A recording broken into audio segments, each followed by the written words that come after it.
So control valve complete technical module. Okay, from basic fundamentals to the types of control valves, then applications of the control valves and how to select that control valves. Okay, what is the fundamentals of the control valves? So what is a control valve? Okay,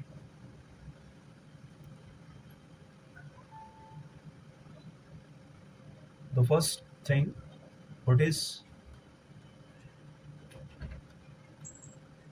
a control valve? So a control valve is a final control element used in a process plant to regulate the flow of a fluid by changing the flow area through the valve. Okay.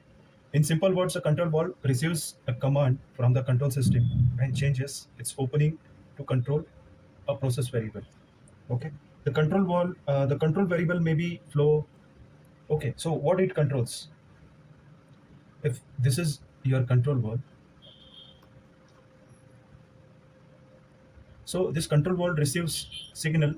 Okay, signal or command from the control system and changes its opening. Okay, so there is some opening like what, like normally the operation, it happens in between 20 to 80% wall opening.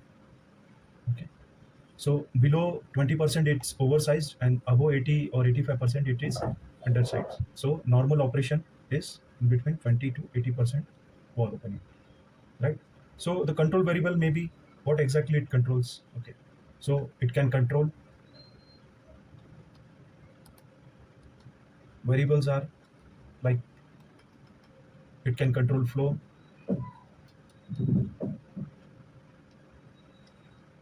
pressure, temperature, level, and differential pressure. Sometimes composition or ratio indirectly. Okay. So we have like FCV, flow control valve, PCV, pressure control valve, TCV, temperature control valve, and LCV, and DP type control valve. So what is the basic control loop? Okay, in DCS you will see some basic control loop. In our PNID section, we have seen control loops, right? So basic control loop is from process to transmitter to controller, okay, and input IP positioner and to control valve. From control valve to,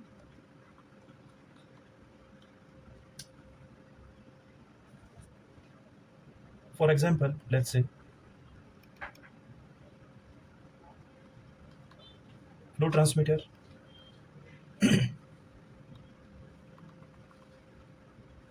to FV or FCV, flow transmitter to flow control valve. Not FCV directly. Okay, it will not go to the FCV directly. So flow controller first, flow controller, from flow controller to control valve. Okay,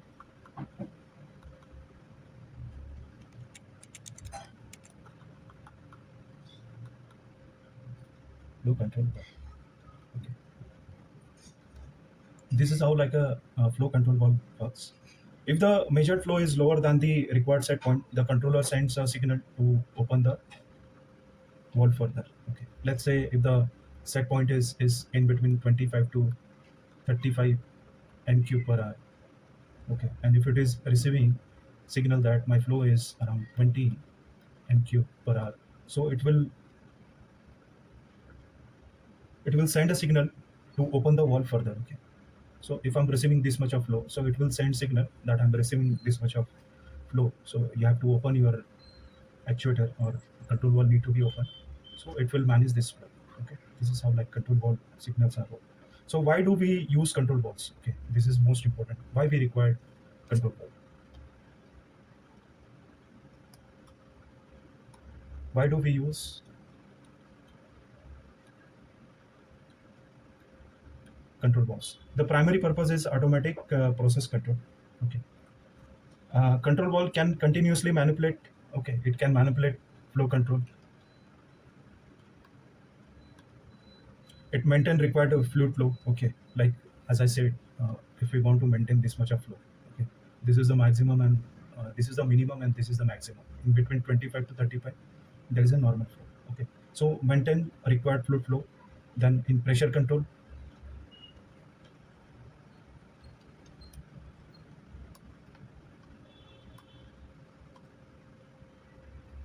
maintain upstream and downstream pressure. In level control, to maintain liquid level inside a vessel. Okay, in temperature control. Okay, in temperature control, control heating or cooling medium flow. Okay, in differential pressure control, maintain a specified pressure difference. Okay. So control valve versus isolation valve.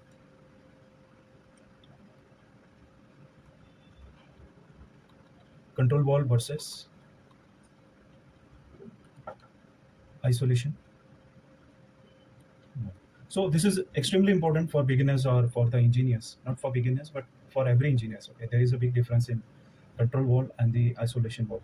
Okay, in our PFD PNID session, we have seen the control valve and the isolation valve. Okay, so isolation valve. Why we use the isolation valve? Okay, okay. So isolation valve used mainly for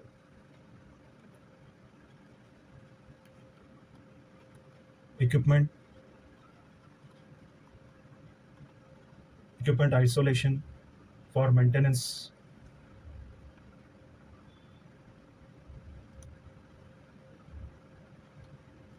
then emergency isolation, then startup shutdown.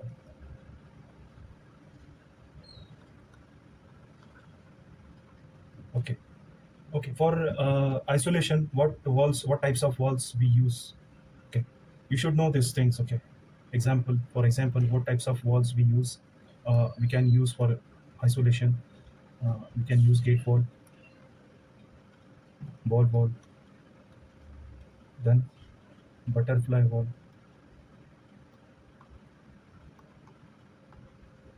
then glue wall.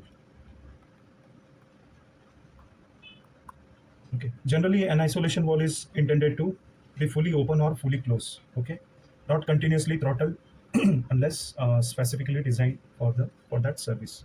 Okay, so used for continuous modulation. Typical operation.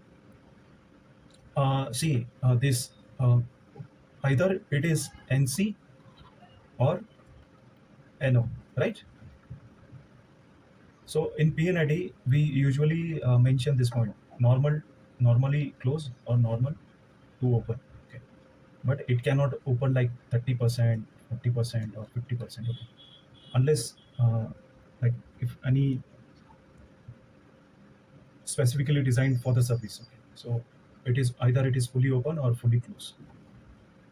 Then control valve. So control valve used for continuous modulation. Okay, used for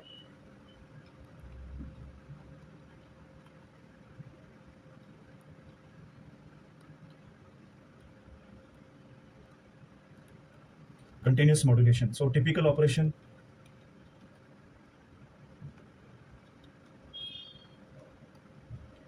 Let's say from 10%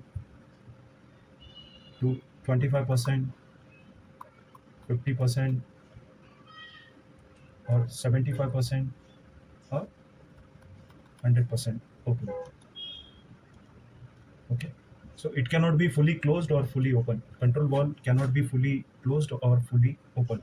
Depending on the controller output, we have to manage its opening. Okay, usually we don't put our control valve on 10% or on 100%. So best operating point is 20% to 80 or 85%. Okay, as I said.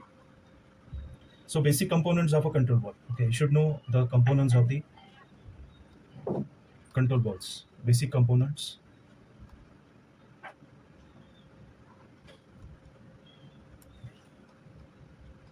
Control valve. Okay, so the body, valve body. Okay, so contains the pressure boundary. and flow passage. Second, trim. Okay, in trim, the trim is the internal flow controlling components. Okay, usually the biggest problem in the control wall is trim. Okay, if there is a high velocity, so your trim may get damaged. Okay, so your trim is the responsible for flow controlling. Okay, so it may include plug, seat, cage, and stem. The trim largely determines the wall's flow characteristics and capacity. Okay, this trim is very important. Okay. Then actuator.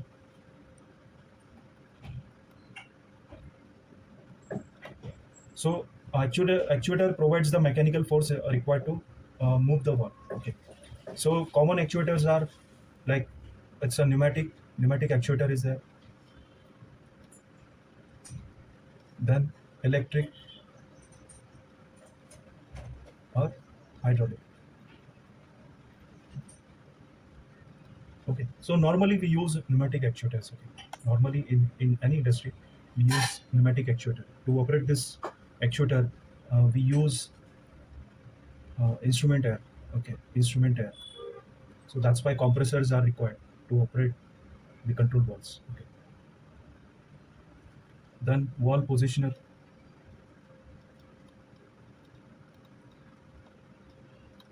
Okay. The positioner ensures that the wall reaches the position, okay, demanded by the control signal. Let's say controller output. Let's say it's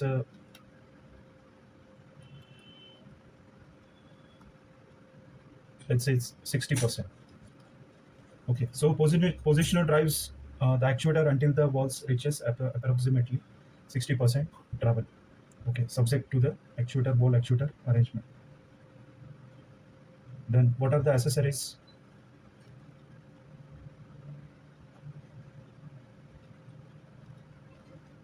What are the accessories? Depend on the applications. It completely depends on the application. So let's say IP converter, solenoid valve,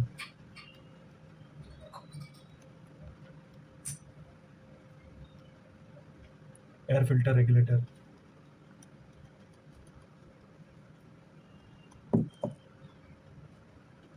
then limit switch,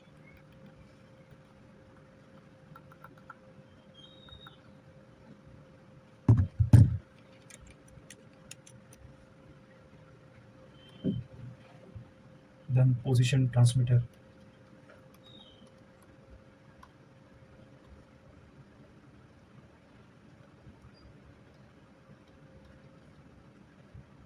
booster relay,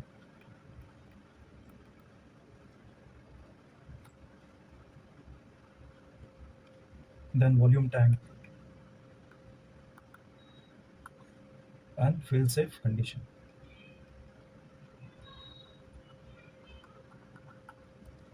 Okay. How does a control see accessories? Okay.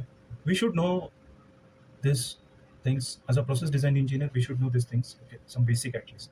But we are not manufacturer or we are not designer for this. But vendor will give you this details. So at least we should know how to review that. Okay. That's why because this IP controls, solenoid valve, air filter regulator. Okay. We cannot design this limit switch. We should know for vendor document review we should know the basic of this. Okay, as a process design engineer we are not responsible for everything. Okay, but at least to review any vendor documents or while selecting any control valve we should know at least some part of it. Okay, how does a control valve work? Okay, how it works.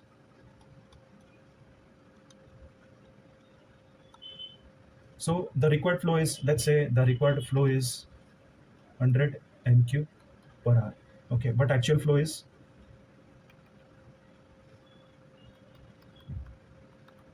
let's say it's 80 mq per hour. Okay, this is the required, and at site you are getting 80 mq per hour. The flow transmitter measures the actual flow and sends the signal to the FIC. flow indicator controller. The controller compass set point is 100 m cube. This is the set point. Okay. This is, let's say this is the set point. Okay.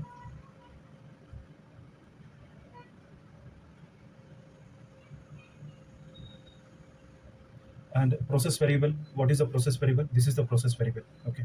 So the controller generates an output signal to the wall actuator. The wall opens further, the flow increase, eventually actual flow is means your actual flow is your set point, means actual flow is equal to your set point. This is the fundamental principle of feedback control. Okay. Ultimately it adjusts to the 80 m cube per hour. So what are the major types of control valves? Okay. This is the main part. Okay. Major types of control valve.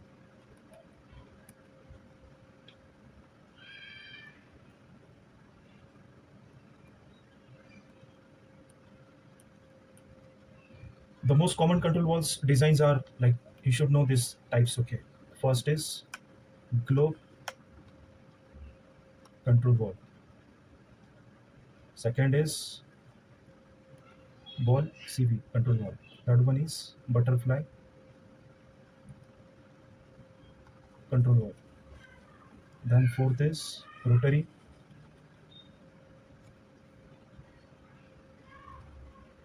rotary plug control valve. Then fifth is diaphragm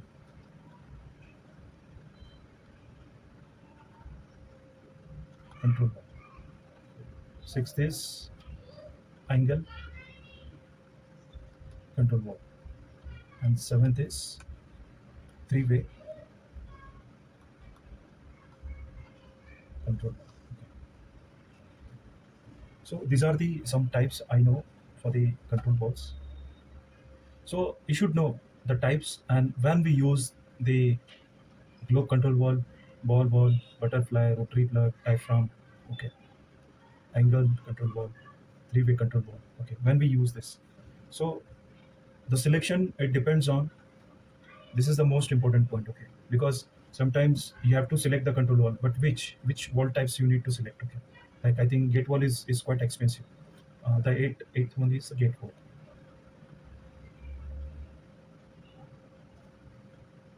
No, not gate valve. It's a type of valve only. So selection depends on how to select this control valves. So the selection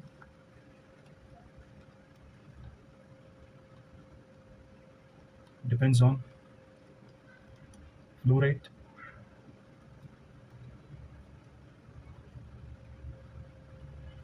pressure, temperature,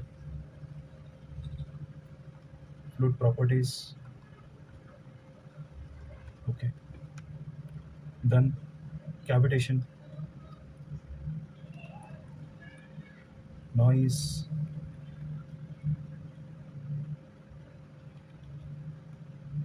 flushing,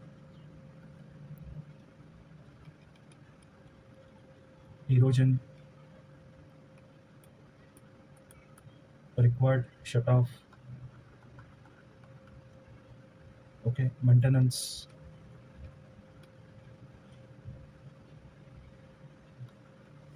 Okay. Then cost and fail safe requirement.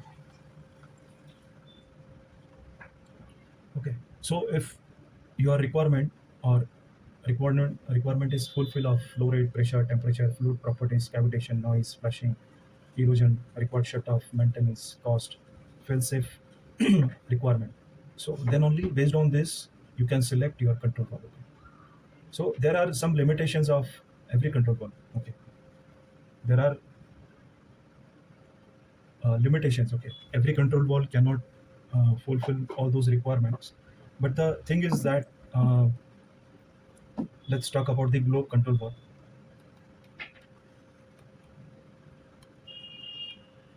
So usually you can see the globe control valve is one of the most widely used control valve design. Okay. So it has some advantages. So it has main advantages. Okay. So it has excellent throttling capacity.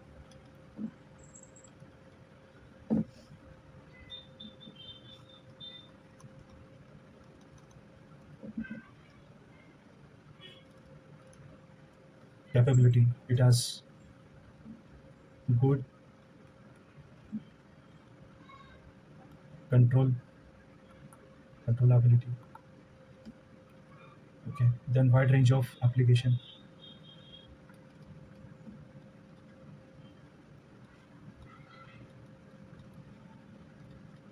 wide range of application, and different trim designs possible.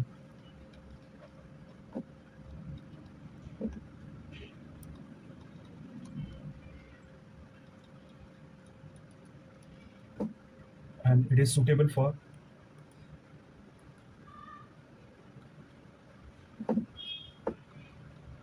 several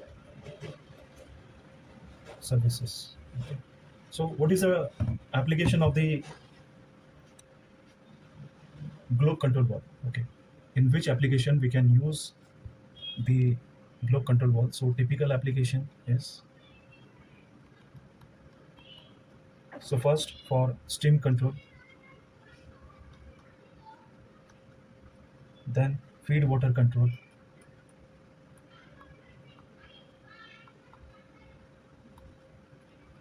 cooling water.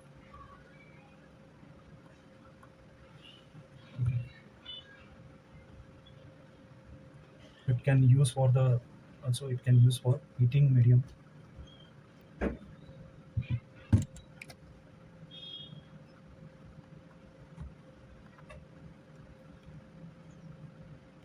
pressure control,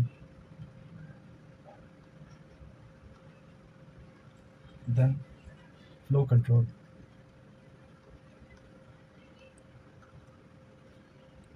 and for chemical services.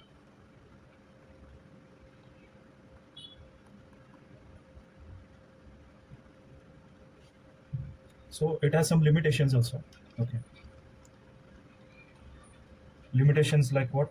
Higher pressure drop compared with some rotary valves. Okay, so high pressure drop, and it has very large and heavy construction.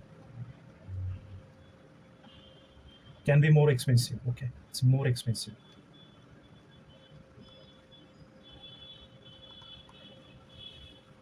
So as a process design engineer, we should think of the cost also. Okay, so typical selection, like if your priority is precise throttling and control, so glow balls are often a strong choice. Okay, so in our PNID session, the most of the wall was like a flow control wall. I have shown you our PNIDs. So in that, in my previous project, it was more than 85% wall was the globe control wall. Okay. Then the wall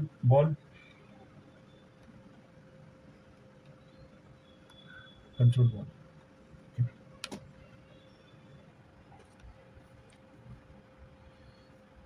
So ball control wall. Okay. So it's a balls use a rotating ball with a flow passage. Okay. It has some like some ball inside the ball. Okay.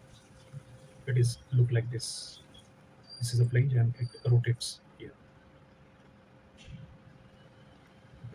So for control application, V port or characterized ball are commonly used. So what is the advantage of it?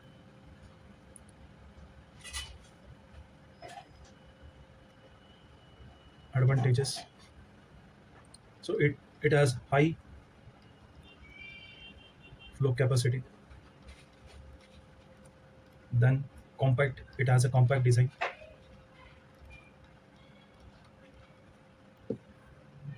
Okay, and good rangeability depending on design. Lower pressure loss. Okay, the main major advantage of it is lower pressure, lower pressure loss than many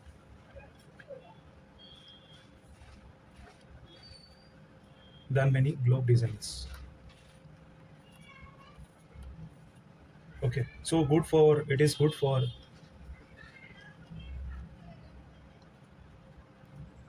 It is good for dirty or viscous surfaces in suitable configuration. Okay. So what is the application of this? What is the application of ball control ball is?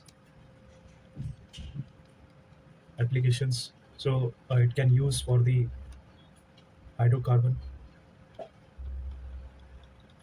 service. Okay. Services. It can use for the gas service also. Slurry or slurry service. Okay. And the high flow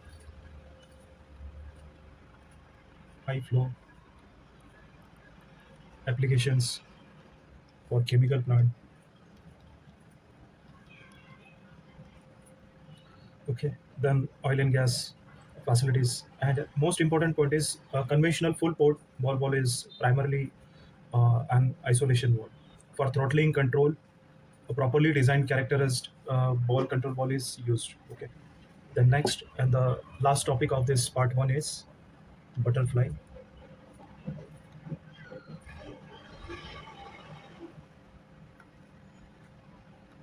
Butterfly control ball. Okay. So butterfly balls are use disc. Okay, that rotates around a shaft. Okay, like it's a flipping. Okay, you can see there is like a disc. Okay, such disc which flips. Okay, along with the, so it can move like this. Okay, it can either move in the downward or the upward. Okay, so what is the advantage of it? So it is a lightweight.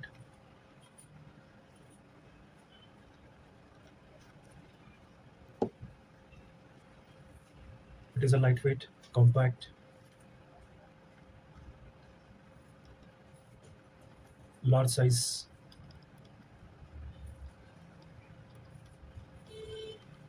availability. Okay, it is having lower cost and high flow capacity. So where we use this? Okay, so very common applications. So very common in cooling water.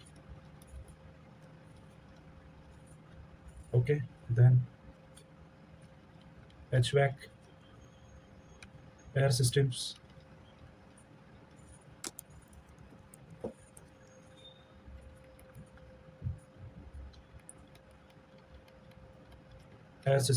then water treatment.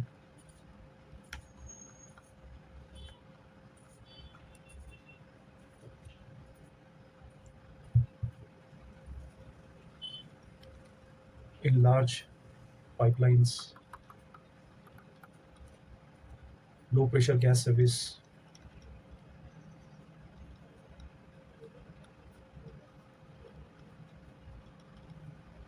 Okay, and in utility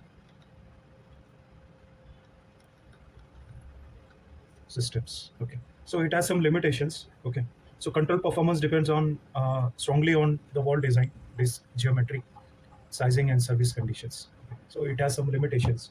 It is a cheap. It can use widely. Okay, in cooling water, HVAC, air systems, water treatment. Okay, large pipelines, lower pressure gas service, and utility. But you cannot see the hydrocarbons, oil and gas. Okay, so it is for the soft operation only. So in oil and gas or in the hard operation, you cannot use this butterfly wall. Okay, so this is how like you can classify it based on their application. Okay, where the glow wall or the gate wall is required, you cannot use the butterfly wall. Okay, got it? Okay, so the part one is finished. Tomorrow we will see the part two. Okay, the remaining topic we will discuss in the part two. And if you have any question or any doubt, you can you can connect with me on WhatsApp. So I will explain you. So these are the types of industry. Yeah, it's visible now.